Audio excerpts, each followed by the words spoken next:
Yo, what's up with y'all, man? Hope you guys doing good, great, awesome, and all that. I mean that too, boy. Hope you're doing good. And today I'm here coming with my part 2 of my NBA power ranking.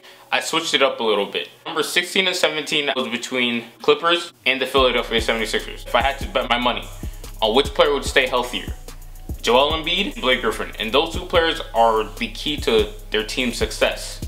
I'm betting my money on Blake Griffin. Seeing how reckless Joel Embiid was, flopping, doing too much, it looks scary and it looks like he will be hurt very soon. So I have the 76ers ranking 17 and the Clippers ranking number 16. At number 15, I have the Pelicans, two best big men in the NBA on one team, but the rest of their roster is highly suspect. Other than Drew Holiday, they don't really have much, but just based on the greatness of DeMarcus Cousins and Anthony Davis sharing the same front court, they rank number 15.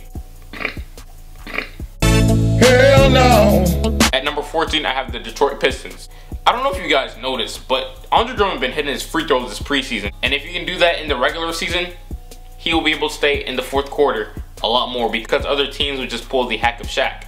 But now having Andre Drummond able to shoot free throws now, this is a huge part to the Pistons being more successful this season. And if he keeps this going on, he's no longer a liability in the fourth quarter.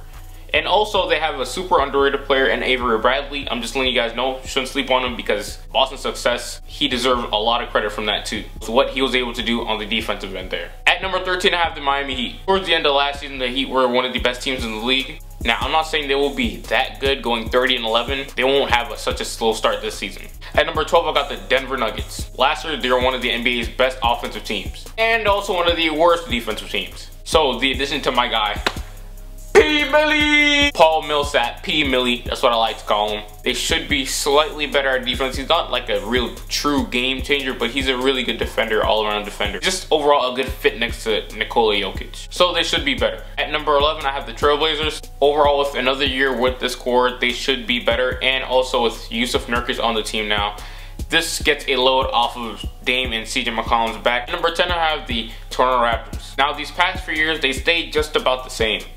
Their play style really wasn't successful in the NBA playoffs. So they're switching it up this season and they're adding more ball movement. Number 9, I have the Bucks. Giannis Antetokounmpo will have an MVP type season because if you guys didn't know, recently he had a tragedy in his family and he's going to be hungry. But what's holding the Bucks back is Jabari Parker's health. At number 8, I have the Timberwolves. Timberwolves looking kind of nice. They're going to be one of the best teams in the league, but the only worry that I have for them is their three-point shooting. In their starting lineup, their best three-point shooter is their center, and that's not a good look. At number 7, I have the Boston Celtics. Before you come at my neck, Boston Celtics fan, let me tell you, you have 12 new players on your team.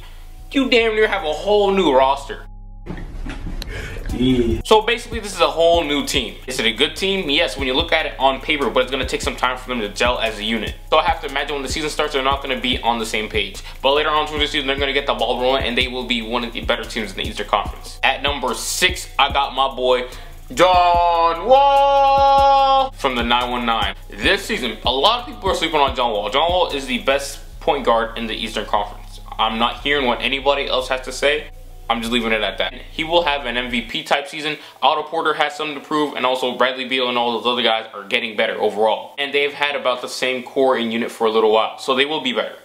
At number 5, I have the Houston Rockets. This team will be extremely fun to watch during the season just because of how many threes they will jack up and the ball movement. At number 4, I have the Spurs. They didn't really change. They didn't really make any huge roster shakeups, but they will be consistent as usual. At number 3, we have OKC, one of the teams with the most firepower in the NBA. At number 2, I have the Cleveland Cavaliers. They just overall got deeper, and I'm just letting you guys know, don't be surprised if LeBron goes out, he gets that 5th MVP. And since the Cavs have no real third option, LeBron James is going to have to take more of a scoring load until Isaiah Thomas comes back and is 100% healthy and 100% in basketball shape. And number 1, the Warriors. If I have to explain this, get out.